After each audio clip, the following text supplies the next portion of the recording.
Hello, friends. This is Debojyoti, and welcome to a very special episode. Today, we have a very special guest with us. She is an actress. You saw her in movies like Striders. You saw her in movies like Enthusiastic Sinners. Maggie Alexander. How are you, Maggie? I'm doing well. How are you? I'm fine. Thank you for asking. So, Thanks for Maggie, having me. absolutely yes. The pleasure is all mine. So, Maggie, what I try to do is in these interviews. Now we all see the artists on screen, right? We see the persona they have on screen. What I try to do is I try to know the person behind the artist. So, Maggie, you grew up in. I was like looking up your about your life. You grew up in Colorado, right? You grew Yes. up in Colorado. Now, as Indians, we see Colorado as this Western state, right? Like in Western movies, cowboys and all that. How was your childhood in Colorado? So I grew up in a town called Boulder, which is sort of like a little hip. It's a hippie town, but I grew up in the mountains outside. So I actually grew up I grew up with horses in the mountains, running around in the woods. My dad likes to joke that that's where the West starts. So you guys have it right. We are the West. So yes, I got to grow up in the mountains, running around in the dirt with horses, and it was pretty great. So, like Colorado, and as we mentioned, the Western culture, and we see that in movies, right? It has like a very strong presence. That part of USA, the movies, the John Wayne's and Eastwoods of the world, absolutely. So, like, how is the vibe of Colorado? Because I think we understand it as a cultural piece, but we do not see it in pop culture. Like we see New York every time, right? We see Los Angeles all the time. Now again, we see the West as like we see Colorado as part of the Western door. How was the vibe of Colorado? It is a very mountainous state. We all know that. How was the vibe? So Colorado, it sort of is it's pretty divided. So you've got one side that's got a lot of flat land. It's got a lot of the more of the cowboy as you think of it, where it's cattle and ranches and flat and grass. And then you come up into the mountains where it's a lot of skiing and outdoor activities, rock climbing. That tends to be a little bit more of the laid back culture. So that tends to be less of like the Western culture that you think of. In America, like that's it's funny. That's one of Colorado was one of the states where marijuana became legal first. So it became very much like the vibe became very much like that stoner hippie thing for a little while. That sort of pulled back now. But you've got like the very outdoorsy, environmentally friendly people, and then you also have like the hunters and ranchers. And there's a pretty strong, stark divide. I grew up more with like the outdoorsy people. I didn't have like the ranching flatland cowboy vibe, but it was just right next door. So you have kind of that nice dichotomy of both. So growing up in Colorado, Maggie, while you always because in USA sports is very big, right? Unlike in India where like sports is not as big. Growing up, you do not get like as many opportunities as well. Growing up, like were you always interested in art, or was it something that you like took up later on? So I was always interested in storytelling and theater and performing, and I would perform for my family and my house. When I was in high school, which for us is ages 14 to 18, and at 16 you can drive. So when I was 16, my parents said that I was allowed to audition for an arts high school because it was far away and they didn't want to drive me, but if I could drive myself, I could go. So I went to an arts high school. So I went performing for my family, community theater, regional theater, performing arts high school, and then I went to college for acting before I moved to New York. So I was very much always interested in this path. Growing up, didn't did you pursue any other thing apart from art? Did you pursue sports or any other thing? Was it the only thing that you always wanted to do? I was always really interested in animals. Um, I dabbled in the idea of maybe looking at becoming a vet because I like science and I like bodies and I love animals. Um, I never took that super seriously. I didn't play sports as a kid. I was someone who was very not athletic. I mean, I would run around in the woods with my friends, but I was not someone who was interested in sports or athleticism. I was pretty much the nerdy theater kid. I ended up getting into sports and fitness later in my life, but definitely not as a kid. And yeah, that's kind of always what I wanted to do. I consider myself very lucky in that I knew what I was interested in early because I feel like that's not something a lot of people know. Like a lot of us struggle to figure out what what we want to do, what we gravitate toward, right? Absolutely, yes, Maggie. And you mentioned that you're always interested in art. Is it something that was very individualistic in nature, or like your parents had an influence, or I think I'm not sure if you have like brothers and sisters. Did your family had influence in the artist that you became in life? Yes, in the fact that I was lucky that they were always incredibly supportive. But my dad has had a number of different entrepreneurial businesses, for better or worse, and my mom was a flight attendant. So they were very much not in the arts, but they were very supportive of me exploring that. And I have two younger sisters. One has gone into music, and she's a singer, and she's very musical, and the other one is interested in social work and event planning. So she's out, very much out of the arts. So we're not a super artsy family, but we support the arts.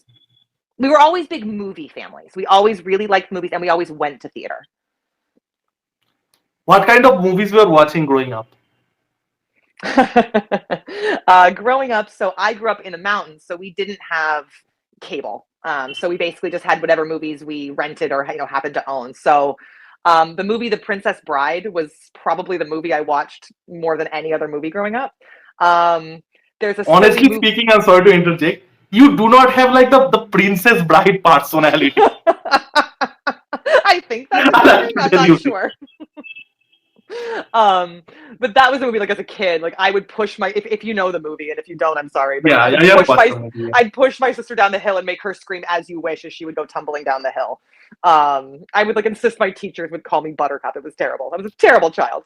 um the movie Splash, which is a mermaid movie with Tom Hanks. It's a Yeah, super Tom random. Hanks. Yeah. Yep. So, like, that was a big one for me as, like, a 5-year-old. We watched a lot of Disney growing up. um those were like the big ones as a child. Yeah. So, did you mentioned that you pursued drama, and I'm not sure how much opportunities you have in Colorado, because again, Colorado is not something that is like maybe as well connected in pop culture in America. So, like, you had to move out, right? Yeah. In order to pursue. So, how was that journey? How was the journey of you going out to Colorado? And you mentioned that this is something after a while. You mentioned that you wanted to work with animals, but that was like that was not taken. He was not as serious as that. But you always wanted to do art, and that was passion, and you were serious about it. So, how was the journey? Because again, you grew up, you knew that this is something you always wanted to do, Yeah. and yeah, you needed to move out. So, how what was the journey? So I did the arts high school for my last 2 years of high school. And then from there, I knew I wanted to go to college for acting. So I only applied to 3 colleges. I got into 2 out of the 3. And I specifically was looking for programs which are called Bachelor of Fine Arts programs, which, again, I don't know how much our education system mirrors yours and vice versa. But I wanted a small, intimate acting program. So I got into NYU, and I got into UC Santa Barbara, which is the University of California, Santa Barbara. And I ended up choosing California because they had a very small program that was sort of a hidden gem, and I felt like that was going to be really good training for me. And so I went there for my 4 years, loved it. And then when I graduated, I sort of knew that I had the choice of either going to LA or New York. And at the time, because when you do acting in college, you're primarily theater trained, not film trained. So I was much more comfortable on stage than I ever was on film and TV. And so at the time, like, I'm a pretty tall woman. I have a pretty low voice for a woman.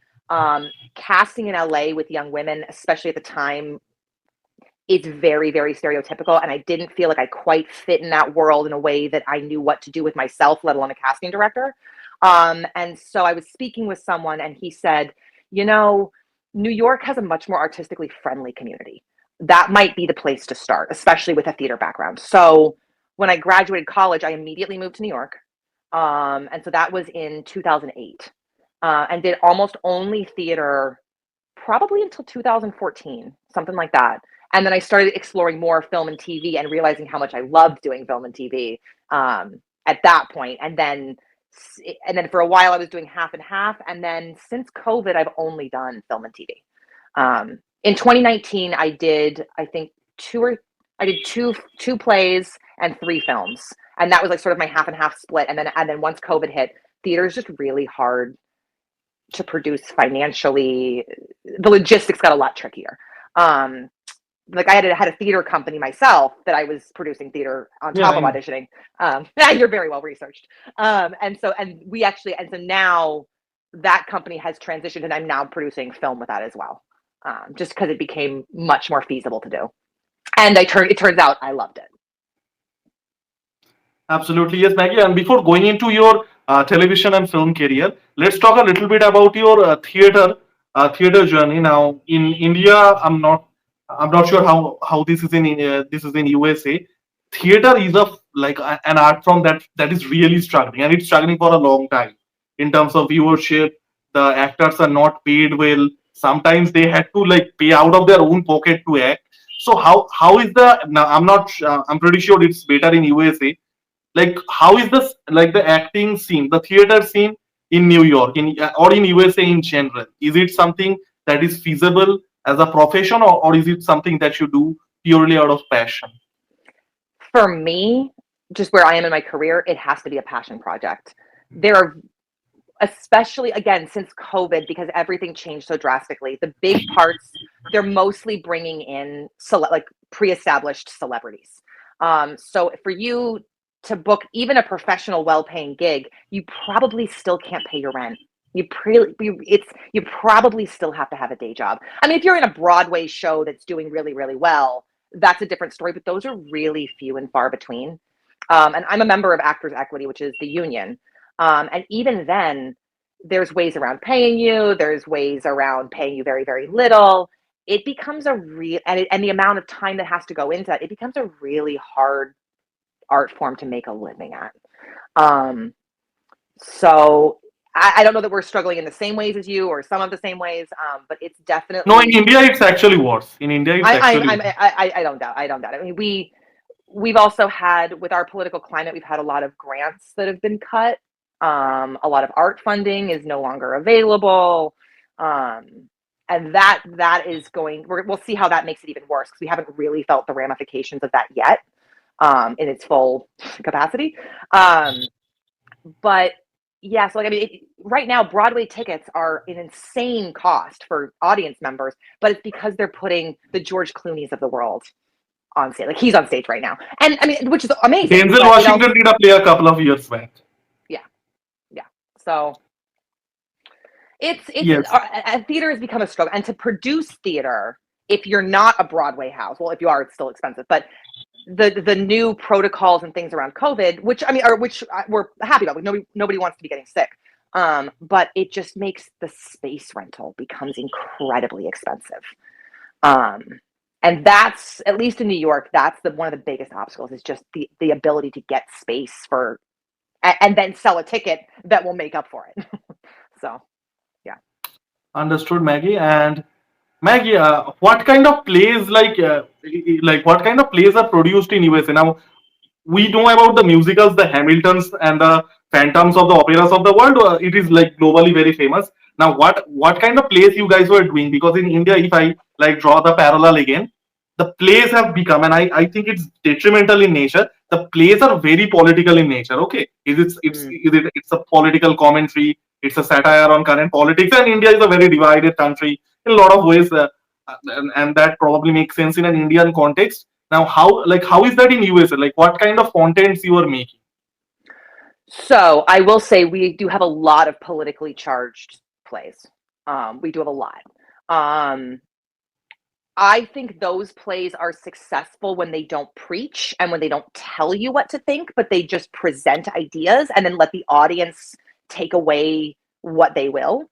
I think those are. I think as soon as you put people on a soapbox telling you how you're supposed to see the world, I think it falls apart.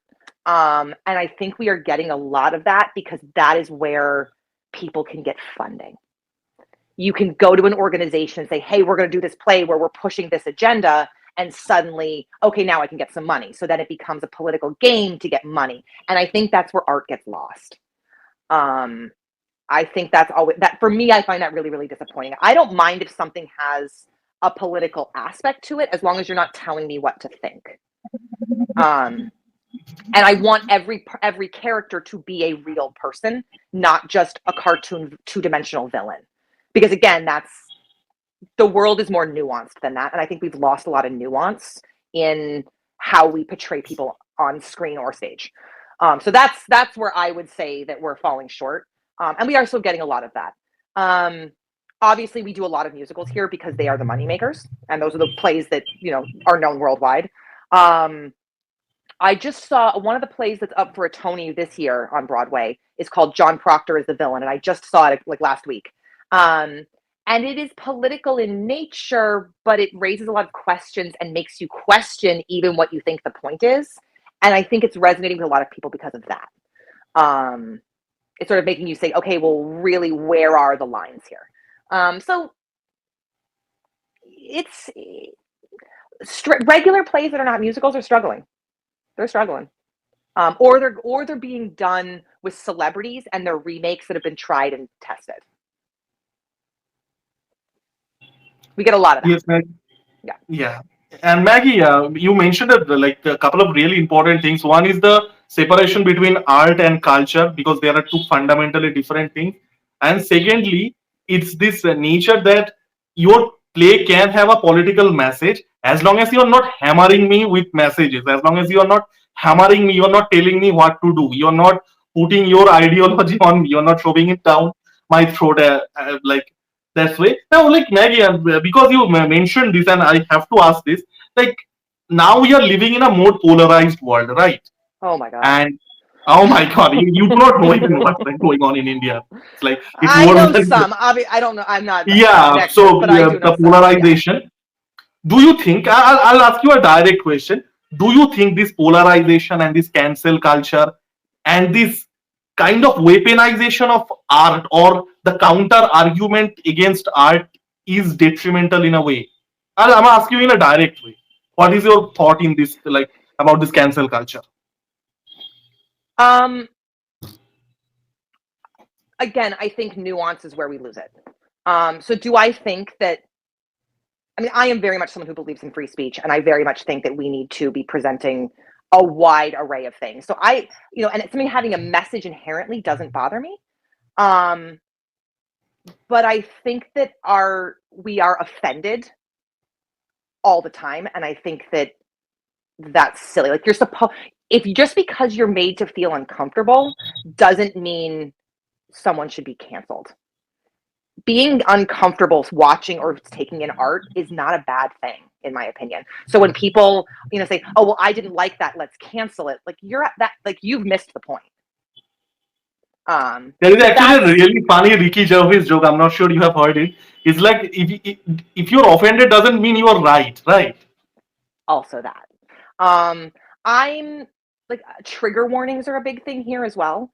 And while I think that yes, if someone has, and I don't mean this as an exact like hyperbole or exaggeration, like if someone actually has PTSD and like they know that like certain subjects trigger them, like they can do their research and make sure they're not seeing something that's going to be a problem. But like I don't think that, oh well, we're going to talk about violence or we're going to talk about sexism or rape or child molestation, and that you have to warn people about that ahead of time. Like it's okay for issues to just come up.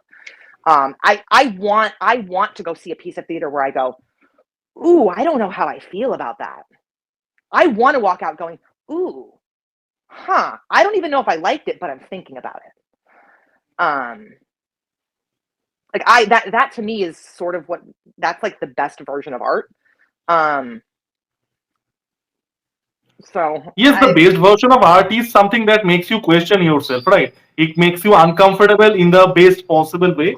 And yes, like it's a very nuanced thing. This cancel culture and this weaponization of the counter argument against culture. It has unfortunately we are living in a kind of a polarized world now, and it's very unfortunate. But let's not go into the serious topic now.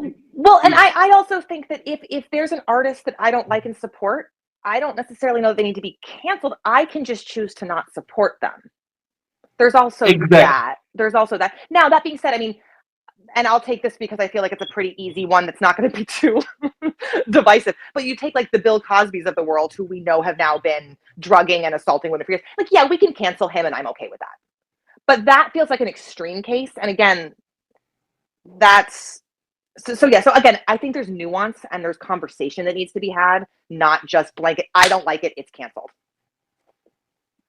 Absolutely, yes. I'll just say two things. Fuck Bill Cosby, and yes, let me give you an example. Like I do not listen to hip hop, okay, because I do not like the music of it.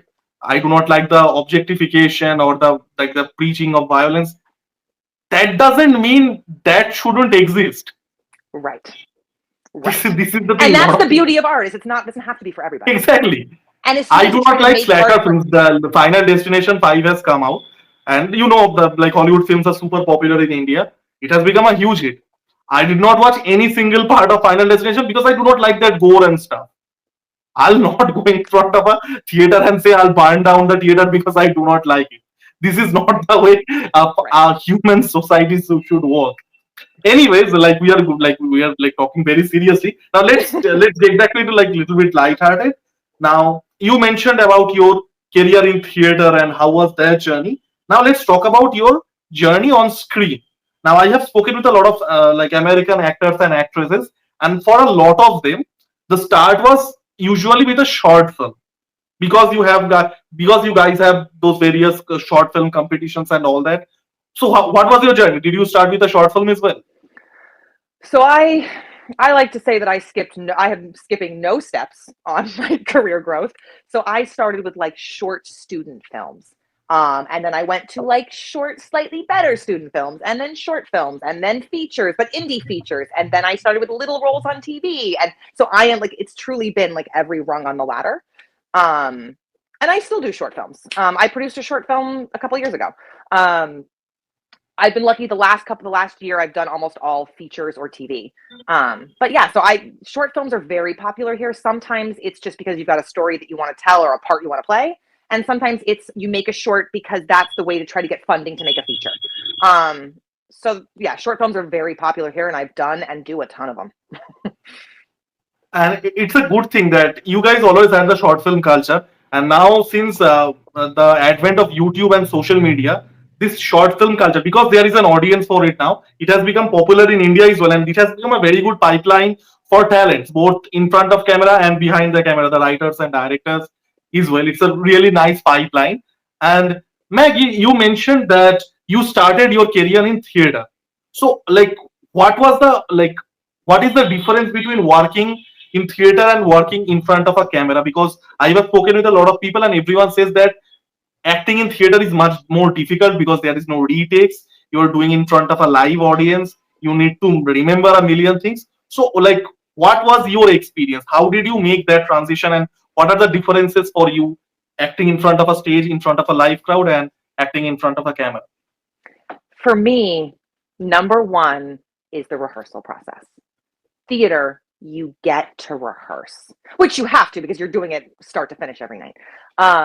But you're in a room for a month, 2 months with the other actors and directors, and you are exploring. You get to take the time to really dig in with the other people. The preparation for film is much more individual. Um, you do all your homework yourself, and then you show up on set, and you have to kind of let it go and then just play in the moment, which is fun in itself, but it's very, very different. Um, as far as acting technique goes, it's all the same. It's sort of just about modulating your size. Like on stage, you can be very big. You have to have all of that energy. It needs to be so that you can reach the back rows. On film, you have to be smaller, but you can't lose the energy. The energy has to be internal. If you lose the energy, then you're just a flat, boring thing that's just doing nothing. But you can't have all this tension or all this, energy coming out because it's just too big for the camera. So those are sort of like the learning curves. And then the other piece is on stage, you go start to finish. In film, you might film the last scene first, and you didn't get to rehearse this play or this movie. So you're filming the last scene first, not actually knowing how scene two went. And if scene two needed to affect the end of that movie, you have to have crafted that in your head ahead of time without having done it already. So that's for me, those were the biggest learning curves coming from theater to film. So, like you mentioned that you moved to LA, but then things you shifted to New York and you found your niche in theater. Like now, Maggie, like what is the path if an young actress, you're from Colorado, which is not in the center of pop culture, moves to New York? what is the path for them to pursue a career on screen? I'm not talking about theater now. Mhm. What is the path for them on screen? Because there are multiple options in USA, right? There are the short film thing that we talked about, the crowdfunding films, and the independent scene is quite vibrant. There is actual audience for it in India. Unfortunately, the independent cinema that we call the actual independent cinema, unfortunately, the market isn't as big. At least it's not financially feasible. So, what is the path for a young actress or an actor to go ahead?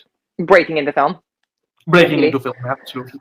Um, the first thing I would tell any actor: training, training, training, training. Get yourself in a class, and get yourself in a class where you are not the best person. Get yourself in a class where you feel like the people around you are the level you want to rise to. That like I stay in class. If I'm not working on a project, I am back in class. It's like it's like a gym for actors. So I think that's incredibly important. It just keeps your skills sharp, keeps you growing as a performer. It teaches you a lot about what your bad habits are, what and kind of where your strengths are as well.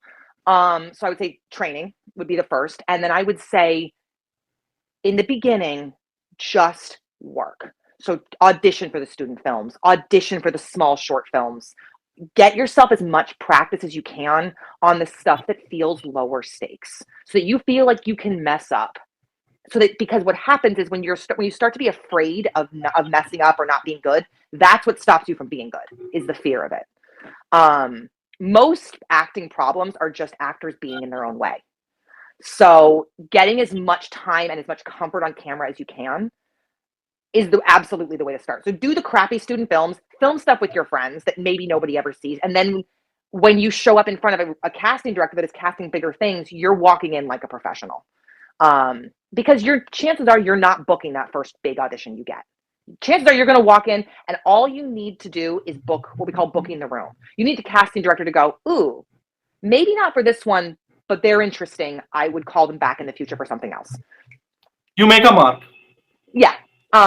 Or they know, okay, oh, not this time. And then you come in again, and then you come again and go, oh, this person is consistent. I can count on this person being good when I send them to set. Because the casting director wants you to make them look good. And also I think what's important for an actor to remember is casting isn't against you. Casting wants you to be good. Casting has a problem, and they want you to solve it by being the right person.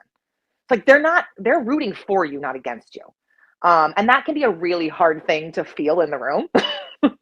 And then I guess the last little piece I would say, so is training, get as much experience as you can, take the smaller jobs,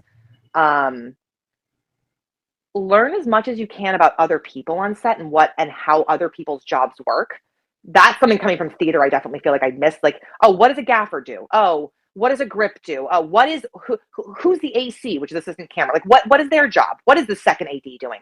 Knowing kind of how the structure works on sets. So taking the smaller jobs so you can learn that. And then being willing to just kind of play, stay humble and play. Absolutely, yes, Maggie. And you said a couple of really important things that you need to absorb as much as you can, and you need to put your head down, right? Everything is a learning curve. And Maggie, so you made your niche in the New York theater scene, and you mentioned that you had done a lot of student films and short films. So how did the how was your break game? How did your break game into bigger movies, into bigger television shows? How did that happen? I mean, it's sort of just keeping your nose to the grindstone. I did not my first feature, but my first lead in a feature was Enthusiastic Sinners.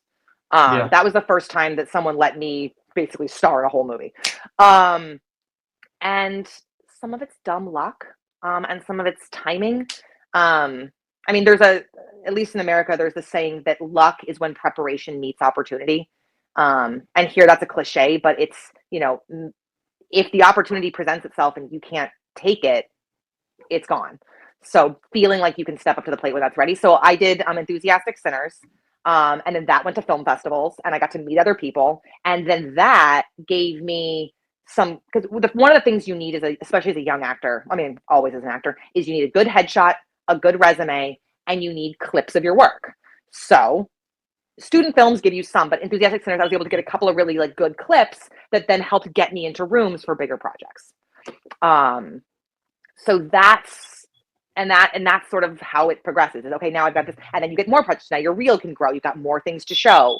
That gets you into the next room, and then eventually you can get yourself an agent, and then your agent can get you into the bigger auditions. Because realistically, actors ourselves, we don't even get to see those auditions. Every actor's mom is like, "Oh, why don't you audition for Netflix or Steven Spielberg?" And it's like, that's not how it works, mom. Like your agent sees those auditions, you don't. So you just sort of grind away. You do the work. You grind away and do the work. Okay, yes. So you mentioned that Enthusiastic Sinners being your big break, right, in a lead role. Now, let me know. Let me tell you how I saw the film. It was few months back.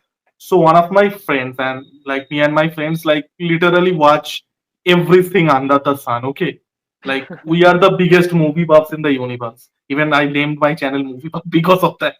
So she told me that hey, you need to watch this movie. It's like a really sexy, very steamy kind of a thing. I said okay, like we need steam in our life.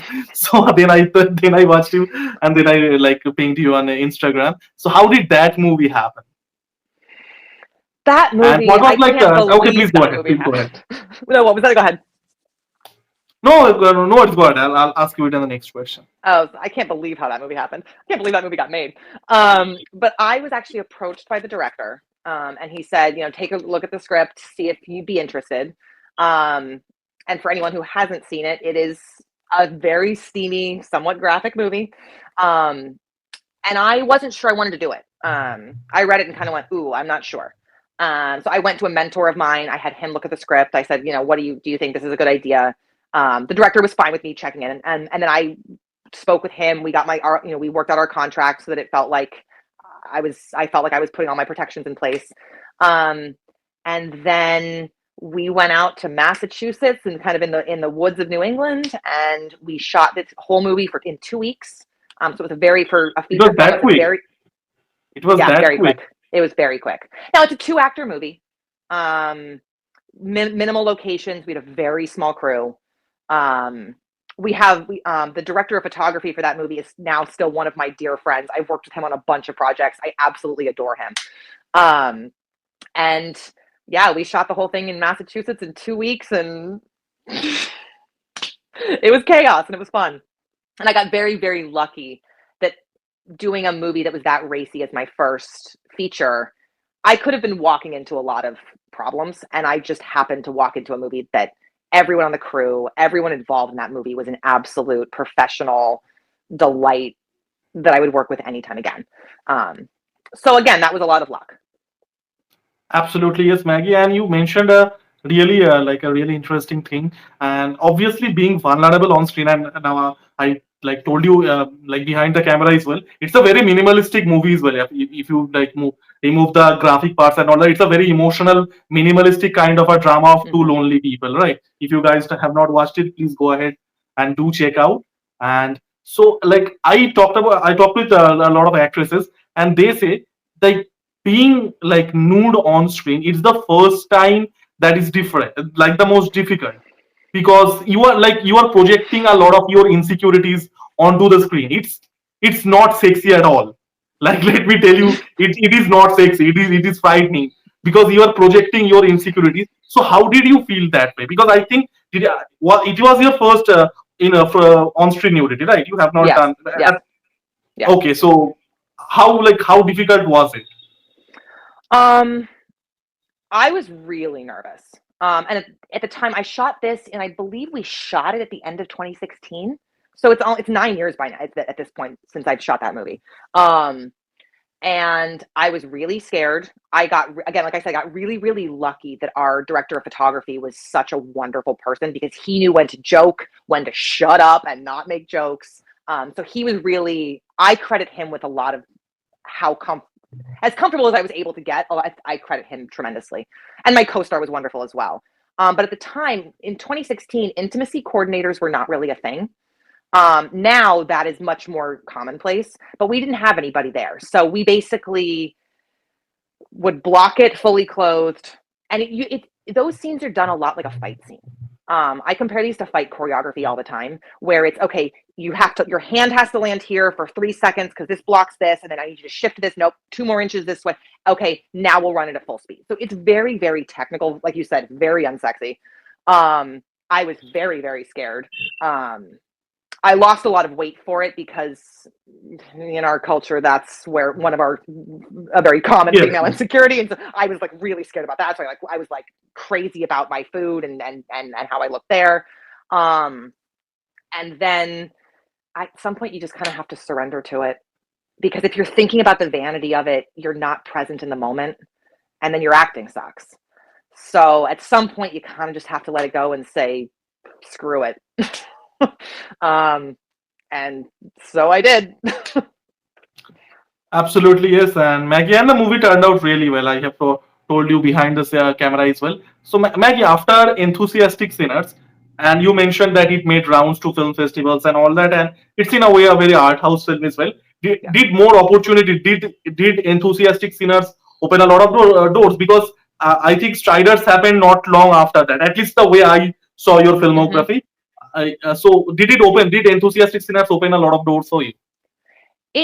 It really did, and I don't know if the movie as a whole, but the fact that I was able, like the clips that that I have pulled from it, like I've pulled a couple of little scenes. If you happen to see, or for anyone who has seen the movie, there's a scene where we're playing checkers by candlelight. Yeah. I pulled that. Like that's a scene that I used to demonstrate. I talk about my husband who's passed. I use that scene to try to get myself auditions often. So things like that. Enthusiastic Sinners got me in a lot of rooms. I don't know that those people ever saw the whole movie, but it definitely got me in a lot of rooms. Now, No, I saw the whole Strider, movie. I saw the whole movie. yeah, but Strider, that was actually done by the same writer director. So he and I are supposed to collaborate on another heist gone wrong film next year. So he and I have continued to work. He's pitched a bunch of movies. Some I've said yes to, some I've said no to. But yeah, he and I have continued working together. And then yeah, that's gotten me. I mean, that's sort of when I got to start doing features instead of shorts. One of those, like that clip got me in a room with an agent to get my agent ultimately. So yeah.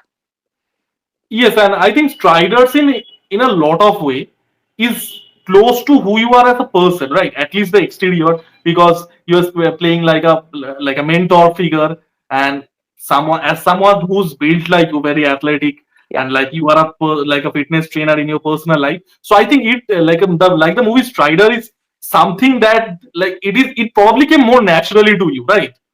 Because it is like who you are in as a person. In a lot of ways you're very fitness enthusiastic.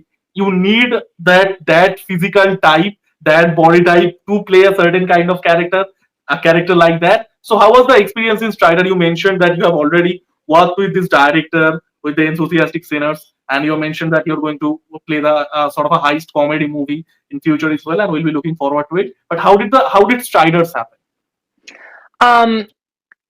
So sometimes when you hit things off with the writer director, he actually wrote that part for me. So it was very much in my wheelhouse. I actually guessed it because that looked like it fits too well, right? Yeah. Yeah, I guessed it. Yeah, go ahead, please go ahead. Now I will say, Enthusiastic Sinners, like if you look at some of like the goofier scenes, like that is like I read that script and they're drinking beer at the table one night, and I was like, I feel like I've had these conversations. So like that, there's a lot of me in that Shelby character as well. Yes. But for Strider, like the sort of no BS fitness coach who's kind of had enough of this girl but sort of has a soft spot for her, that I tend to play women, and in my real life and on stage and screen, who I tend to play very strong women who turn out to be very vulnerable or soft, but have the hard front, which for me works with my physicality because I am more athletically built. I don't come across as like the delicate flower. That's fine. But so yeah, so that's definitely, there's a lot that he wrote that very much with me in mind.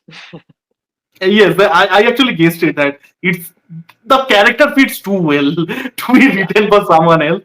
And yes, so Maggie, I wanted to ask you one thing. So you have primarily done movies that is in that independent sphere. Now, in America, there is a market for it, which unfortunately in India, as I mentioned to you before as well, there isn't. So how is the financial process of these movies? Do these movies get like backed by a producer? Like how difficult is it? And as an actress, is it financially sustainable for you to, like you mentioned that you had to do a day job to support your theater career and it was purely out of passion? Is it something that is feasible as a profession? Indie film is a really wide range. So, like Enthusiastic Sinners, again, I don't know how he pulled this off. He shot that for $10,000 total. Like that's insane to me. I don't think you can make a short film for $10,000 anymore. Um, but so independent film, I mean, they can pay you zero in theory, but generally speaking, on an indie film, an actor is making not very much to a very comfortable living. So it really depends on how much they have to start. For me, indie film is not going to pay my bills. It's just not.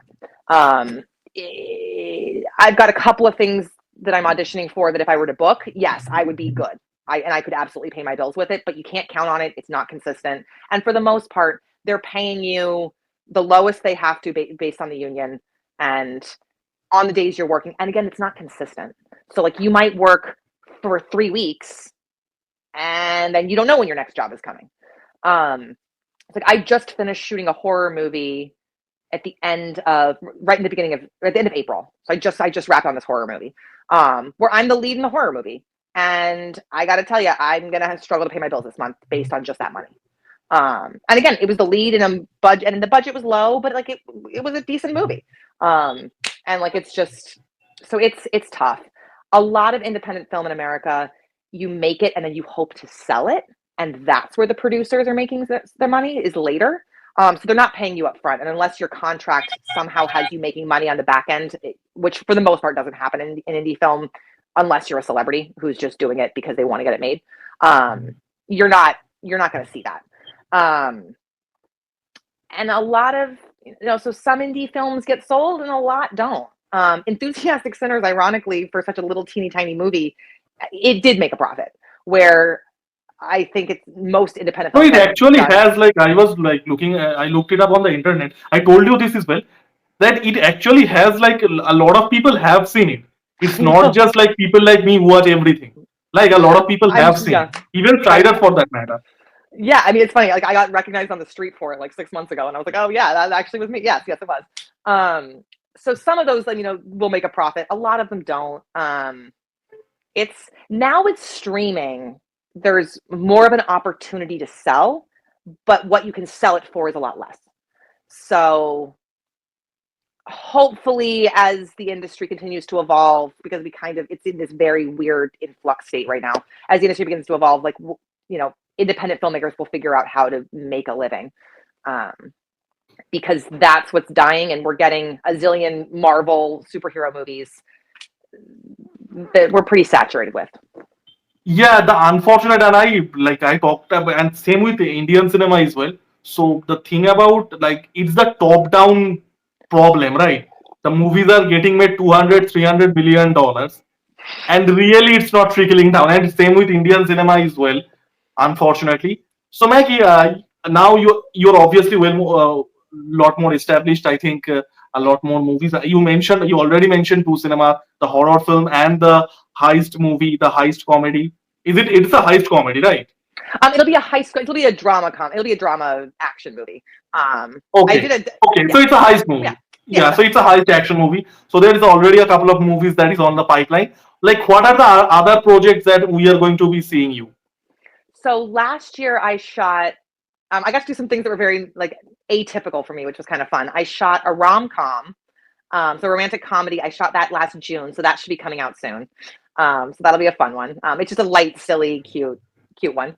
And then I did a So Christmas. you made this movie for your 5-year-old self that loves Princess, right? You have to Exactly. be honest. Exactly. This is the one that I made it for grandparents can the see. 5-year-old Maggie. Yeah, when my dad wants to see a movie, I can send him this and not Enthusiastic Sinners. Yeah, yeah. You know. So I did the rom com last summer, and then I shot. I'm a small but recurring character in a TV show about baseball called Heavy Hitters. So the Yes. rom com is called Double Booking.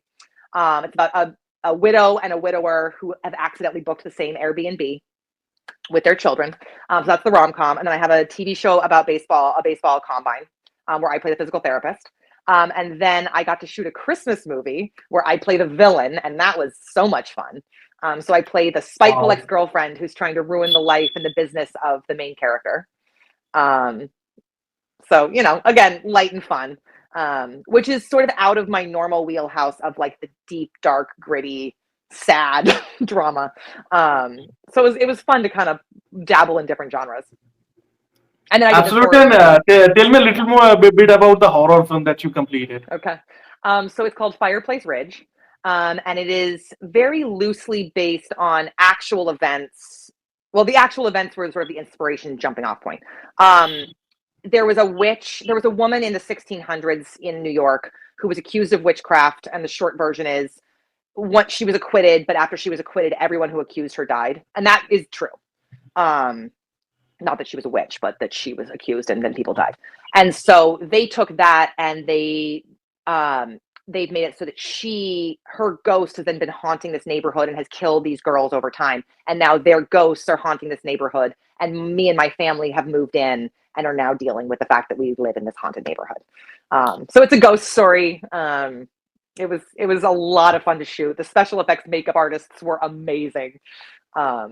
So it's a period horror, right? It's a period horror. So our part of the story takes place present day. There's flashbacks to the 1970s, and then like the main ghost. I feel like this is kind of confusing, but the main ghost is from the 1600s. So you get a little sprinkling of a few different time periods. Absolutely, yes. And like we have the interview is going for a long time now. I'll not occupy your time too much. So let's talk about the little bit about the heist movie that you're going to do. Is it short? So the idea of that is my husband and I had lost a child and divorced after our child has been killed. And I'm so both of sorry. If you want, Maggie, I'll edit this part out. Oh, no, this isn't real. This is the story. This is a Oh, heist okay. movie. Oh, that's not real. No. I don't have any kids. No, you're good.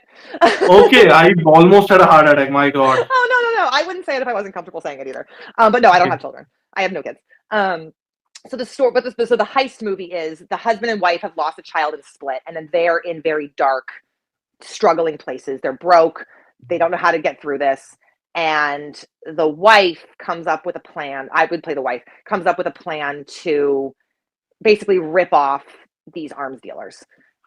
We have no business doing it. We don't know what we're doing. We are not equipped to be doing this. And I rope my ex-husband and my ex-brother-in-law into joining me, and we go try to rip off these arms dealers. It goes completely wrong because we have no business doing this because we don't know what we're doing. And the whole plan falls apart.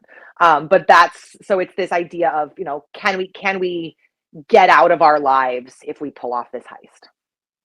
Yeah, that actually sounds very exciting. The action thriller heist Yeah. in that. So yeah.